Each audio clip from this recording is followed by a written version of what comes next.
The Whitmore She's so estate happy sat at the today. crest of I love Malibu's you. most It's a private beautiful day ridge, for it. perched really above the is. Pacific, like a She's so cathedral happy built today. for one I love man's you. silence. It's a beautiful day for it. 12,000 square It really feet is. of cold marble, She's so happy floor-to-ceiling today. glass, I love and the you. particular kind beautiful of day for emptiness it. that It really only is. extreme wealth can manufacture. She's so happy today. Every I love surface you. gleamed. It's a beautiful day Every for corner It was really curated. is. Every room She's so whispered happy of today. perfection I love you. and of It's a loneliness beautiful day so for it. complete It it really had is. become invisible, like the air itself. David James stood at the kitchen island at 6:15 in the morning, holding a mug of black coffee he hadn't touched, staring at the ocean. At 33, he had accomplished what most men spent 3 lifetimes dreaming of.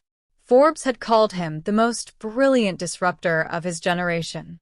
His neural interface startup had changed the way humans interacted with technology, earning him his first billion before his 28th birthday and his third before 30. His face had graced the covers of Time, Wired, and Wall Street Journal magazine. He had a jet, 3 properties, a Patek Philippe watch he never looked at, and a silence in his chest where something warm was supposed to live. He hadn't noticed it at first, the silence. It crept in somewhere between his second and third billion, widening like a crack in expensive plaster. His last relationship had ended 14 months ago when his then-girlfriend told him, quietly and without anger, that loving him was like trying to hug a lighthouse. "You're always illuminating something far away," she'd said, "and I'm always standing right here in the dark." He hadn't argued. He hadn't felt much of anything. His longtime housekeeper, Mrs. Pendleton, had retired in December, moving to Scottsdale to be near her grandchildren. The agency had sent 3 replacements since then, all perfectly competent, all gone within a month. 2 had quit citing the oppressive quiet, and 1 had simply not come back after her 3rd day. David had not bothered to investigate why. He'd simply called the agency again. "We have someone," the woman at the agency told him. "She's excellent. Thorough, professional, highly recommended. There is one thing, though. She has a young daughter. 3 years old. The child would be with her during working hours as Aaliyah doesn't have childcare secured yet. If that's a deal breaker, send her," David said before the woman finished. Not because he was generous or accommodating by nature. He said it because he genuinely didn't care either way. A child, an adult, a golden retriever, it made no difference in a house this size. He didn't think about it again until the morning she arrived. It was a Tuesday, one of those rare March mornings when the Malibu coast looks painted rather than real, the sky pink and lavender at the edges, the ocean silver and still. David was in his home office reviewing acquisition documents when he heard the front door open with the quiet beep of the access code the agency had provided. He heard the soft, careful footsteps of someone trying very hard not to disturb anything, and then, threading through the cathedral silence of his home, a small sound that stopped him completely. A child's voice. "Mama," the tiny voice whispered, hushed and reverent, the way children sometimes speak when they sense they've entered somewhere extraordinary. "It's like a cloud inside." And then a woman's voice, soft and warm and careful.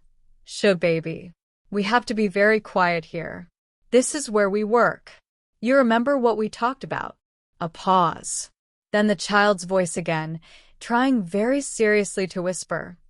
"We be good, and we be quiet, and we don't touch the shiny things." "That's right, my love."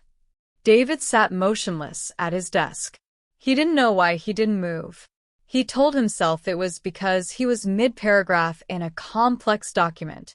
But the truth, had he examined it honestly, was that the sound of that exchange had done something strange to the air in the room, warmed it, somehow, the way a candle warms a dark space, not with light but with the suggestion of life. He stood and walked to the doorway of his office. In the entrance hall below, a young woman stood holding a large tote bag and a smaller backpack covered in cartoon elephants. She was 28, he would later learn, with dark hair pulled back practically, wearing neat black trousers and a white blouse. She was looking down at the child beside her, a tiny girl with enormous dark eyes and two uneven pigtails, wearing a yellow raincoat that was entirely unnecessary on a clear morning and clutching a stuffed rabbit by one limp ear. The little girl looked up at that moment and saw David standing on the upper landing. She did not startle or hide behind her mother. Instead, she looked at him with the grave, unflinching seriousness that only toddlers possess, the kind of direct, unfiltered assessment that most adults spend decades learning to disguise. Then she raised one small hand and waved at him. One slow, deliberate wave. The woman looked up too, and a flush of professionalism crossed her face. "Mr. James," she said, her voice composed and warm simultaneously. "I'm Aaliyah. This is Isabel. I apologize for bringing her. I've explained to her very clearly that she's to stay in whatever area you designate, and she won't." "It's fine," David said. Aaliyah blinked, clearly having prepared for a different response. "There's a room at the end of the East Hall," he continued, his voice carrying its customary flatness. "It was supposed to be a reading room. It has nothing in it. She can use that." Aaliyah's posture shifted almost imperceptibly. Relief, gratitude, something she was professionally containing. "Thank you, Mr. James. That's very kind." David turned to go back to his office. "Mr." A small voice called after him. He stopped. Isabel was still looking up at him with those enormous eyes. She held her rabbit up slightly, as though introducing it. "This is Gerald," she said with great solemnity. "He doesn't like loud noises, but he's very brave." David James stood there in the hallway of his 12,000-square-foot monument to achievement, and he felt something move in his chest. Not dramatically. Not like a thunderclap. More like the first small creak of ice beginning, very quietly, to thaw. "Hello, Gerald," he said. Isabel nodded, satisfied, and turned to examine a decorative vase with intense scientific interest. Aaliyah caught David's eyes for just a fraction of a second, an apology ready on her lips, but something in his expression stopped her. He didn't look annoyed. He didn't look inconvenienced. He looked, for just a moment, like a man who had forgotten that the world contained yellow raincoats and stuffed rabbits and small children who waved at strangers like they'd always known them. He went back to his office. He sat down. He looked at his document. He did not read a single word of it for the next 20 minutes. Outside his door, the great silence of the Whitmore estate had changed. It wasn't silent anymore. It was merely quiet, and quiet, unlike silence, leaves room for something to begin. 3 weeks passed the way time passes in disciplined lives, structured, efficient, and moving too quickly for anything inconvenient like feelings to gain serious traction. David maintained his schedule with the rigor of a man who understood that routine was armor. 6 a.m. coffee, 6:30 workout, 7:30 at his desk. Conference calls, acquisitions, board meetings conducted from the glass-walled office where the Pacific served as his backdrop. Lunch alone. More calls. Evenings solitude. Aaliyah worked with a quiet, thorough competence that asked nothing of him. She moved through the estate like someone who had learned, in some earlier and harder chapter of her life, to take up as little space as possible. She was never where he unexpectedly was. She never lingered. She communicated through brief, professional texts when necessary. "Mr. James, the grocery order has been placed." "Mr. James, the dry cleaning is returned." "Mr. James, there is a water pressure issue in the east bathroom. I've contacted the plumber." She was, in all practical terms, exactly what he had hired. And yet, the house felt different. It wasn't loud. Isabel was remarkably good at the quiet game her mother had clearly taught her as both skill and survival strategy. But there were small evidences of her presence that David found himself noticing in the way you notice something only after it's already changed you. A crayon drawing left accidentally on the kitchen table one afternoon. A yellow sun with too many rays and two figures beneath it, one tall and one very small. A tiny sock that had migrated inexplicably from the East Hall room to behind the couch in the living room. The distant sound once of Aaliyah singing softly to Isabel during afternoon rest time, her voice barely audible, something that wasn't quite a lullaby but carried all the tenderness of one. David had been standing in the hallway when he heard it, and he had stood there longer than was explainable. The first real crack came on a Wednesday. He was leaving for a morning meeting, moving through the kitchen with his jacket and his phone and the sealed, forward-facing energy of a man perpetually in transit, when he heard a sound from the East Hall that was different from the usual quiet. Not distressed exactly, but small and tight in a way that registered somewhere below conscious thought. He should have kept walking. He had a car waiting and a meeting that involved 11 time zones. He turned down the East Hall. The reading room, which Aaliyah had, without making any production of it, transformed into something almost warm, with a folded blanket and Isabel's small backpack of books and toys arranged with careful neatness along one wall, was mostly dark. Aaliyah was upstairs changing the master bedroom linens. Isabel sat in the middle of the floor with Gerald the rabbit, and her face was doing something complicated. Her bottom lip was involved. Her eyes were bright and determined in the specific way that children's eyes get when they are fighting very hard not to cry and losing. David stopped in the doorway. "Hey." Isabel looked up at him. She blinked hard. "What happened?" he asked. He didn't know why he asked. He was not, by his own established understanding of himself, someone who knew how to talk to children. Isabel held up Gerald. One of his button eyes was dangling by a single thread. "His eye," she said, with a gravity appropriate to genuine tragedy. David looked at the rabbit, then at the child, then back at the rabbit. He crossed the room, which felt like a significant decision made without actual decision-making, and crouched down to her level.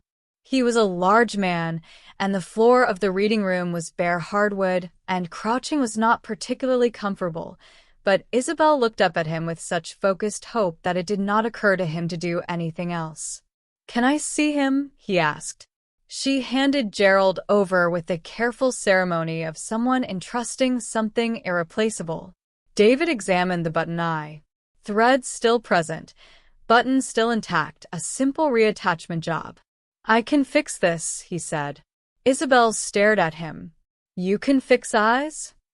"This kind, yes." "How do you know how?" He thought about it. The actual memory surfaced unexpectedly. His grandmother's kitchen in Ann Arbor, Sunday afternoons, a tin sewing box that smelled of lavender and age, his grandmother's hands guiding his 8-year-old ones. Everything worth keeping is worth mending, David. She had died when he was 11.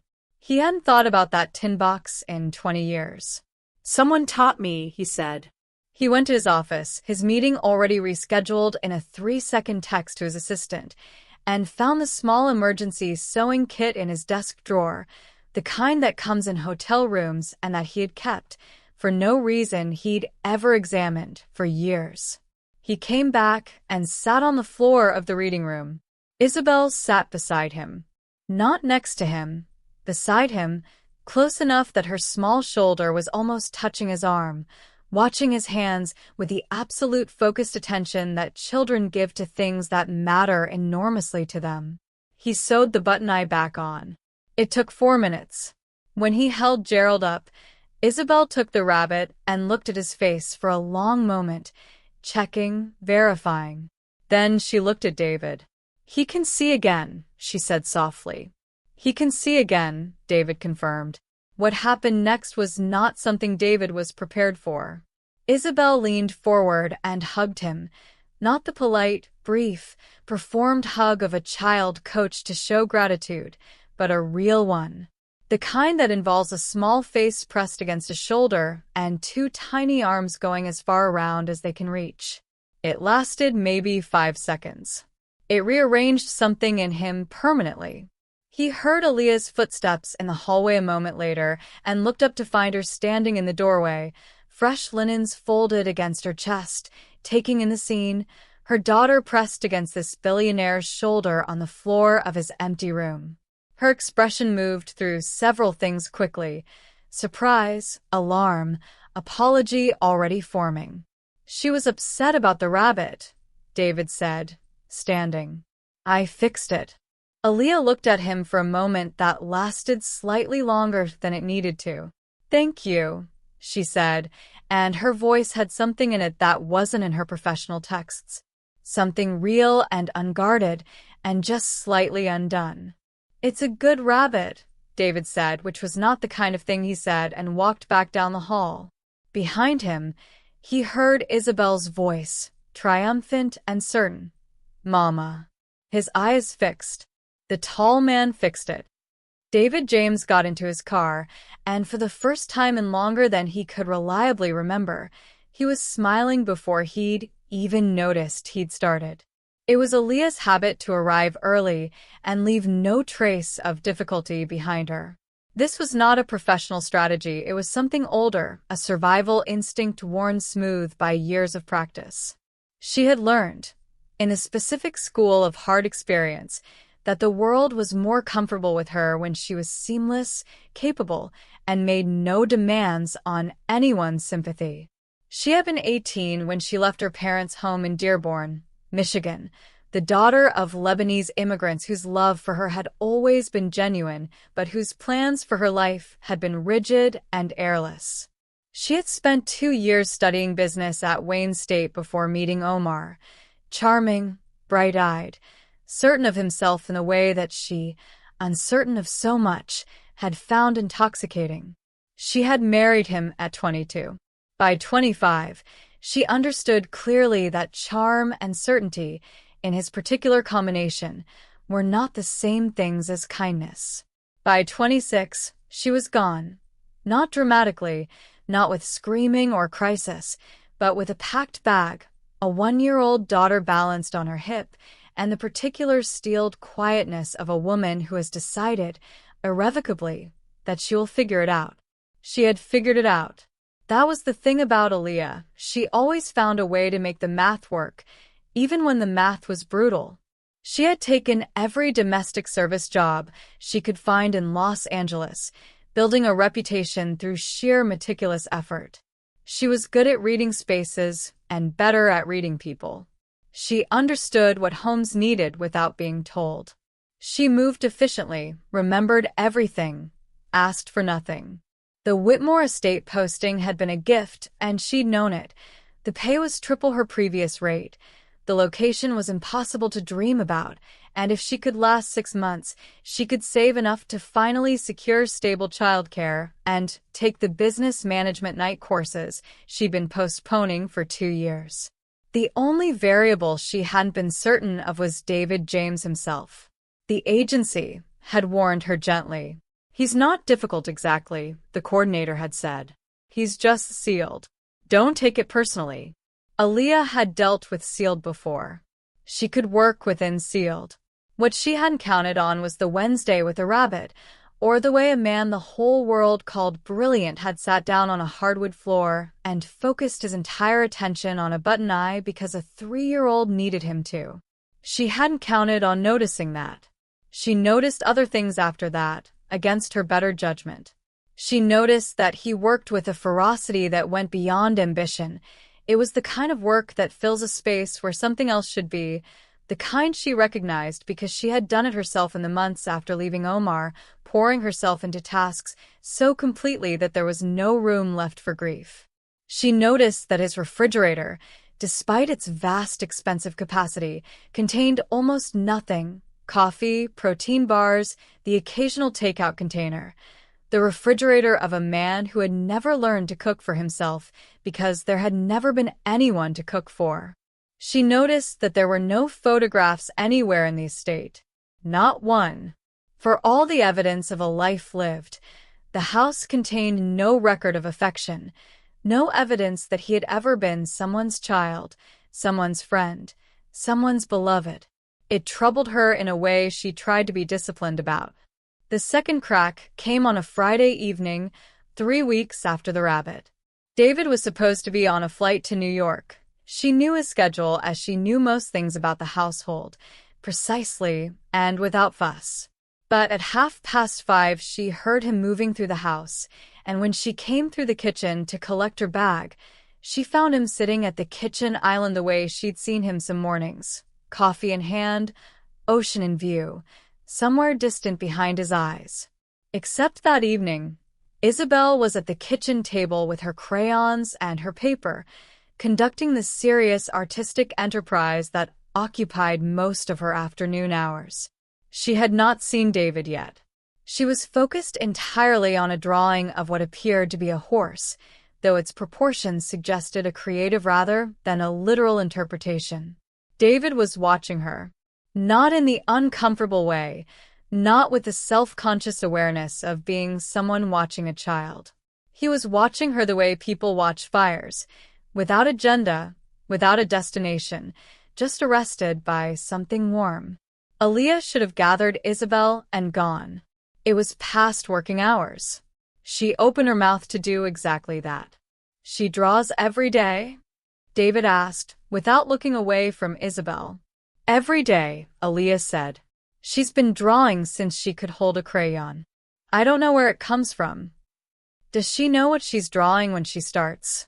Or does she find out as she goes?" It was such a specific question.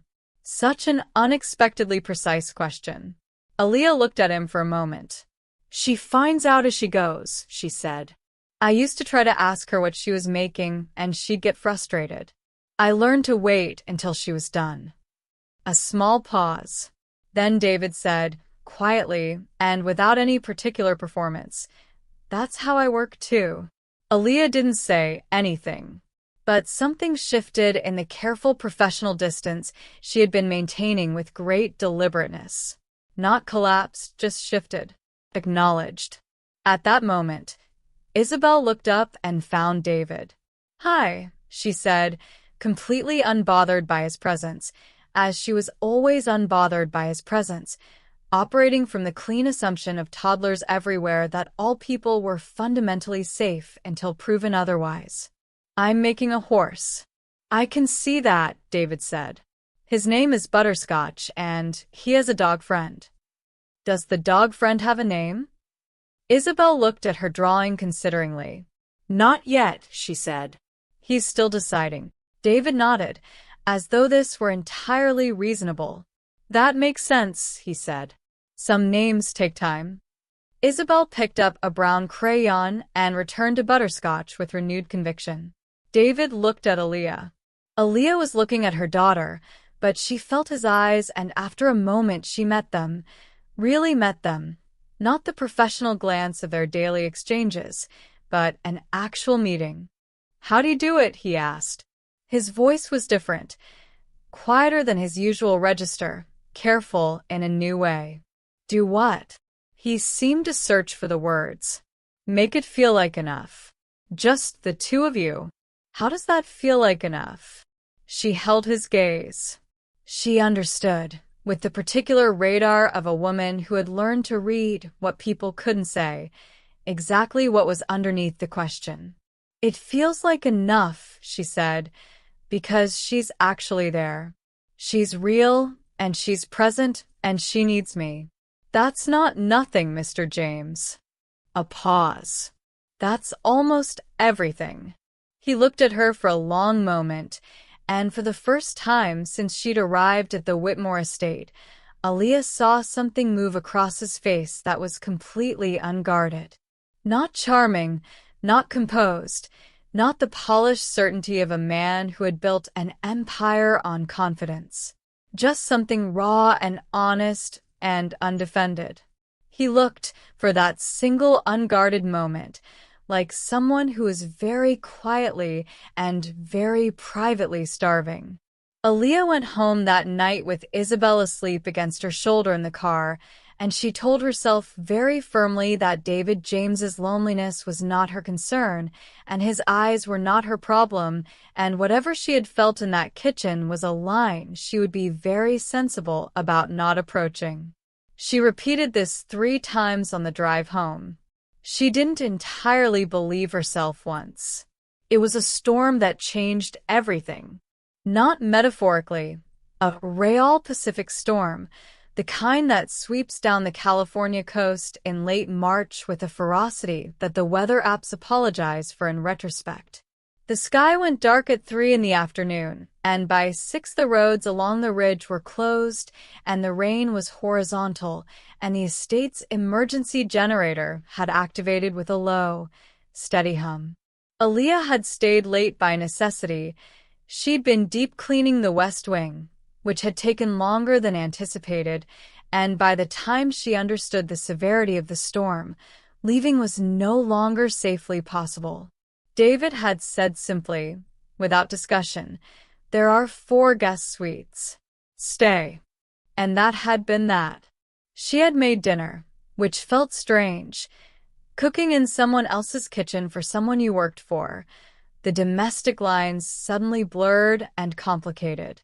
But the storm made simplicity necessary, and she was competent with simplicity. She found pasta and good olive oil and canned tomatoes and garlic, and she cooked while Isabel sat on the kitchen counter and watched with the proprietary interest of a child who had always been her mother's kitchen companion. David appeared in the kitchen doorway at some point, drawn presumably by the smell, and stood there with the uncertain look of a man who doesn't know his place in a warm room. "Sit down," Aaliyah said, in a tone that was not exactly her employee voice. It surprised her. It seemed to surprise him too, but he sat. They ate at the kitchen island. The formal dining room felt absurd for 3 people in a storm, and the conversation was halting at first professional, and then because storms and pasta and a small child who treats silence as an invitation all work together, it became something else. Isabel dominated the first 20 minutes with a detailed explanation of a dream she'd had involving a purple elephant and a bakery, illustrated with hand gestures. David listened with his full attention, which Isabel, who had a 3-year-old's excellent ability to sense genuine versus performed interest, rewarded by addressing the rest of her remarks exclusively to him. "She likes you," Aaliyah said, when Isabel had climbed down to retrieve Gerald from her backpack. "She likes everyone," David said. "No," Aaliyah said. "She really doesn't. She's actually quite selective. She didn't like the plumber at all." Something moved in his expression.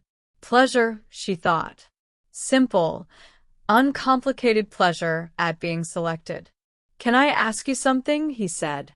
"You can ask."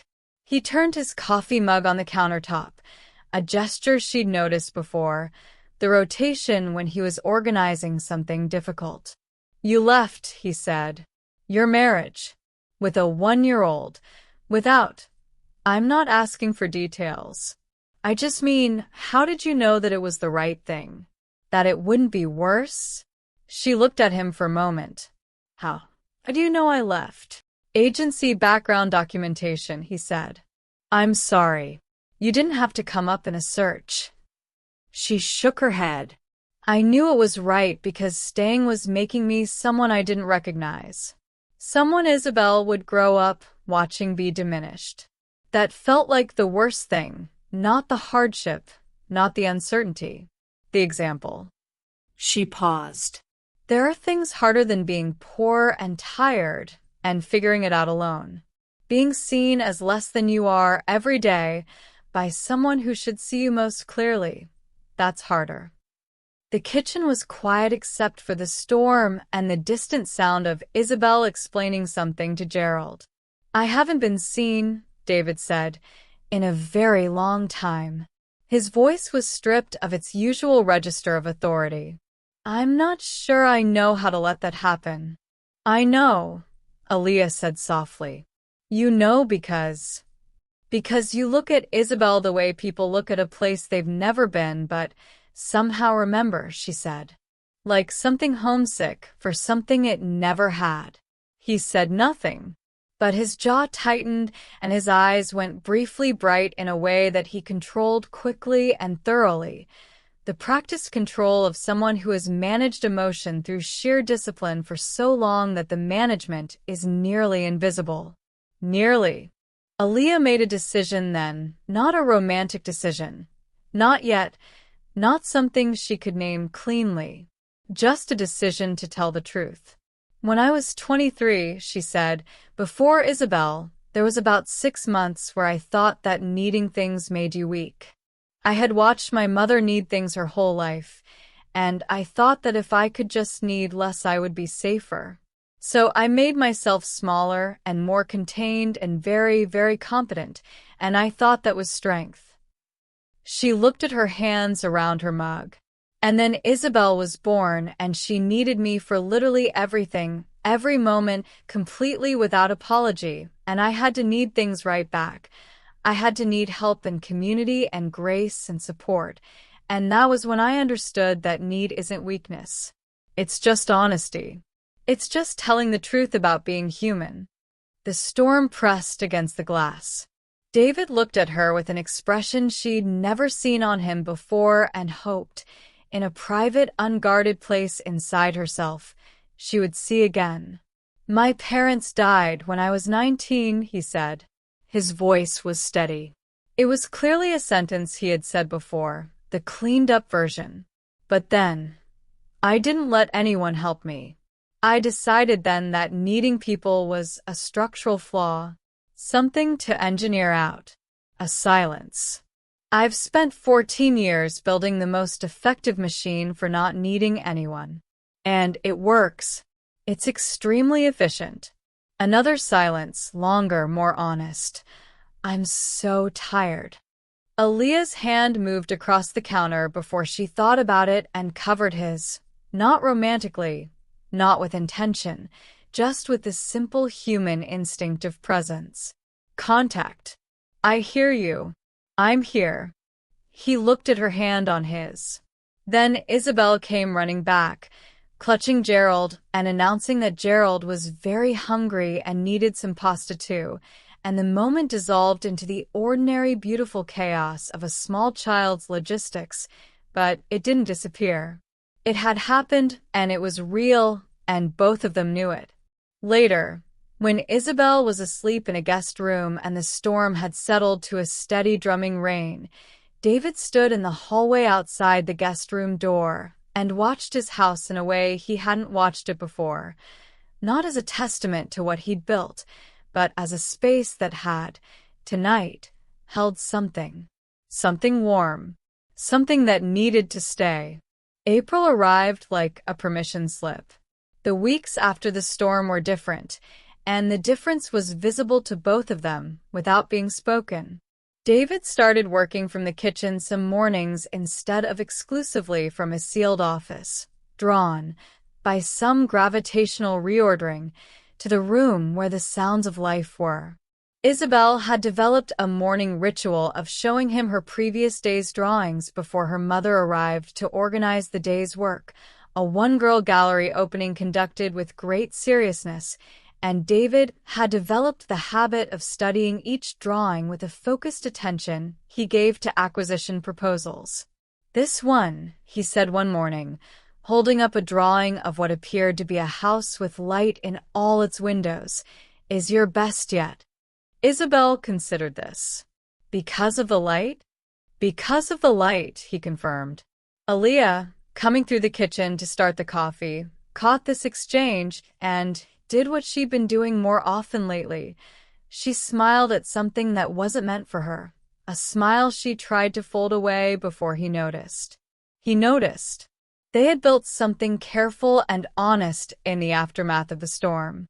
Long evenings when she stayed past her hours, not because either of them insisted, but because leaving required intention neither of them gathered. Conversations that moved from practical to personal with an ease that surprised her constantly. He told her about his grandmother, about the company's first terrible year when he'd slept on an air mattress in the office and subsisted on ramen and stubbornness. She told him about Dearborn, about her mother's kitchen that smelled of cardamom and rose water, about the 2 years of college that had lit something in her she'd never fully extinguished. He listened in a way she hadn't experienced before, not waiting for his turn, not already constructing his response, but actually receiving what she said and turning it over and returning to it. He started asking about her night courses. "You mentioned them once, business management," he said. "Are you still planning to enroll?" "When I have enough saved for consistent childcare, yes." "I can," he stopped himself. Started again carefully. "There's a position on my company's community relations team, starting in the fall. It requires someone with organizational competency and people skills and the ability to read a room, which you do better than anyone I've ever hired." He looked at her steadily. "I'm not asking you to take it. I'm telling you it exists because you should know about it." Aaliyah looked at him for a long moment. "You're not offering me charity," she said slowly. It was not a question. She was reading the situation, which she was very good at. "I'm absolutely not," he said. "I'd be getting the better end of the deal." She looked away, through the glass at the ocean, thinking. "Then, I need to think about it. Take whatever time you need." The actual admission happened on a Saturday morning. Unexpected, unscheduled, the kind of moment that arrives when both people have stopped bracing for it. Isabel was in the garden that they'd discovered she loved, conducting an extremely focused investigation of a line of ants with the patient scientific methodology of someone who would grow up to be either a biologist or a general. David and Aaliyah stood at the kitchen window watching her. "She's going to be something remarkable," David said. "She already is," Aaliyah said. A pause. The comfortable kind they'd gotten used to. "I'm in love with you," David said. His voice was level. It was clearly a sentence he'd been organizing for some time and had finally decided to deliver without preamble or softening, the way he made business decisions. Clearly, once the calculation was complete. "I need to tell you that because I can't not tell you, and because you deserve honesty more than you deserve me managing my own discomfort." He looked at her. "I'm not asking you for anything. I know the complications. I know the position you're in, and I will never use it. If anything changes, you lose nothing. I need you to know that." Aaliyah's heart was doing something large and difficult, and not entirely uncomfortable. "I know you wouldn't use it," she said quietly. "Then you also know I'm terrified," he said, "because I've built my entire life on never being in a position where someone has the ability to wreck me. And somewhere between Gerald's button eye and the storm and you telling me that need is just honesty," he exhaled, "I have completely failed at that." She turned from the window to face him. She looked at him for a long time, this man with his guarded empire and his empty refrigerator and his grandmother's sewing lesson still in his hands. This man who had sat on a hardwood floor for a 3-year-old's rabbit and rescheduled his entire morning without making a single thing of it. "I'm terrified too," she said. "I was terrified before, with someone who wasn't worth being terrified for. I don't know how to explain to you what it means that you are." She shook her head slightly. "Isabel already loves you. That's not nothing. In my world, that's almost the whole decision." Outside, Isabel looked up from her aunts and waved at them through the glass with enormous enthusiasm. They both waved back. David James, who had not cried since his parents' funeral, who had engineered emotion out of his architecture with brutal efficiency, felt something in his chest come completely undone in the best possible way. Not broken. Released. He reached out and took her hand. She let him. Outside, Isabel returned to her aunts, completely unbothered, already inhabiting the future. 18 months later, The Whitmore estate was still perched above the Pacific, but it was not the same house. There were photographs now. Everywhere on the walls, on shelves, tucked into the edges of the office whiteboard. Isabel at 4.5, sitting in an enormous leather executive chair with Gerald and a crayon, her tongue between her teeth in concentration, her artwork spread across a desk worth more than most cars. Aaliyah laughing at something at the kitchen island, her head thrown back, entirely and beautifully unself-conscious. The three of them at the Malibu farmers market, caught by someone's casual phone on a Saturday morning, Isabel on David's shoulders with her arms out like a small, magnificent bird, Aaliyah's hand in his below. David kept that last one on his desk. The empty reading room had been transformed over many months through a collaborative process involving Isabel's very specific and non-negotiable aesthetic opinions. It was now full of color, bookshelves and art supplies, and a small table and chairs exactly the right height for a 4-year-old and her guest, which was frequently David, who had been assessed and approved as a suitable Tea Party participant after a rigorous evaluation process that included the correct handling of an imaginary scone. Aaliyah had enrolled in her courses. She went 3 evenings a week, and on those evenings David came home early, something that had initially prompted 3 urgent calls from his assistant checking for illness, and he and Isabel had dinner. They had developed a repertoire. Pasta, which she supervised. Eggs, which she was learning to scramble under close personal instruction. And once, memorably, an attempt at Lebanese flatbread from a recipe Aaliyah had written out for them, which had resulted in something that was more sculpture than bread, but which Isabel had declared perfect and David had photographed from several angles and kept the picture. He had also learned somewhere in the last year to keep the refrigerator full. This had required almost no effort once he understood it was for someone other than himself. The community relations position had become Aaliyah's, and she had taken to it with the particular intelligence of someone who had spent years reading rooms professionally and now got to do it in service of something larger. She was good at it in the way people are good at things they were always meant to do. David watched her at company events, calm, perceptive, warm, moving between people with exactly the right instinct for what each person needed, and felt something in his chest that had no business language for it and didn't require any. He proposed on a Sunday morning in April, exactly 2 years after a Tuesday when a small girl in a yellow raincoat had told him about a very brave rabbit named Gerald. He had planned nothing elaborate. He had a ring that had been his grandmother's, retrieved from a safety deposit box in Ann Arbor, where it had been sitting for 14 years, waiting for a moment that would justify the weight of what it had meant to her. He had not planned a speech. He had not hired anyone or arranged anything. He had simply been at the kitchen island in the early light, and Aaliyah had come downstairs in her Saturday clothes with her hair still undone, and the morning had looked exactly like what he wanted every morning to look like forever, and so he had said so. He had said, "I want this to be permanent. I want you to be my family. You and Isabel. That's the whole thing. That's all I have." Aaliyah had stood very still in the morning light for a moment. Then she had said yes. Simply, completely, without condition. Yes. They went and woke Isabel together. She was still in her pajamas with the stars on them, her hair doing several creative things, Gerald tucked under one arm. They told her, in the simple language of certainty, that they were going to be a family.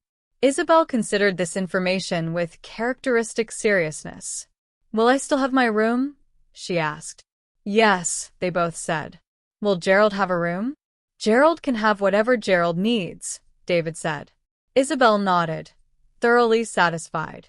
Then she climbed into his lap with the absolute unself-conscious confidence of a child who had decided, quite some time ago, that this was where she belonged, and she patted his face with one small hand the way she did sometimes, affectionately, proprietarily, the gesture of someone marking something as hers.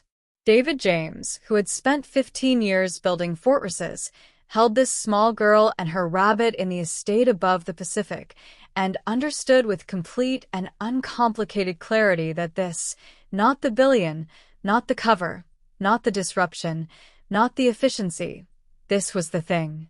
The actual thing. The one worth building. Aaliyah watched them. She had a habit she developed in recent months of watching them together and cataloging the moments. Not anxiously, not with the old guardedness, but the way you catalog things you can hardly believe you're allowed to have. She thought about the girl she'd been at 26, 1-year-old on her hip and a packed bag and a decision made in the particular quiet of a woman who has run out of other options. She had not been trying to find this. She had been trying to survive and then to be adequate and then to be enough. And somewhere in the arithmetic of a button eye and a storm and a man learning that need is just honesty, she had ended up with more than enough. She had ended up with a life that was genuinely, improbably full. Outside, the Pacific was silver in the early light. The kitchen smelled of coffee.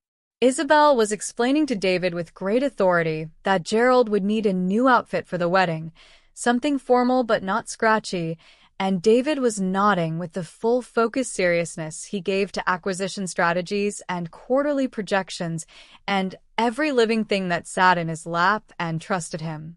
In the corner, on the kitchen wall, was Isabel's drawing from the morning they'd told her, made 20 minutes after the conversation, produced with characteristic speed and certainty. A house with light in all its windows. 3 figures underneath. 1 tall. 1 medium, 1 very small, with pigtails, holding something the size of a rabbit. Above them, in 4-year-old lettering, uneven and enormous and absolutely unmistakable, Our Famil. It was not on a gallery wall. It was not framed in anything expensive. It was taped up with 3 pieces of washi tape covered in small yellow stars, slightly crooked, entirely perfect. David had put it there himself, the morning she drew it. He had stood back and looked at it for a long time, this billionaire who had learned to measure value in billions and disruptions and market caps. Then he had decided, quietly and permanently, that this was the most valuable thing in the house. He had not moved it since. He would never move it. Some things you build with strategy and brilliance and relentless will. And some things, the truest things, the ones that fill the silence and warm the marble and teach you that need is just honesty. Some things you simply have the grace to be ready for when a small girl in a yellow raincoat waves at you from the entrance hall and hands you a rabbit named Gerald and cracks your whole closed life gently, irrevocably, beautifully open. The end.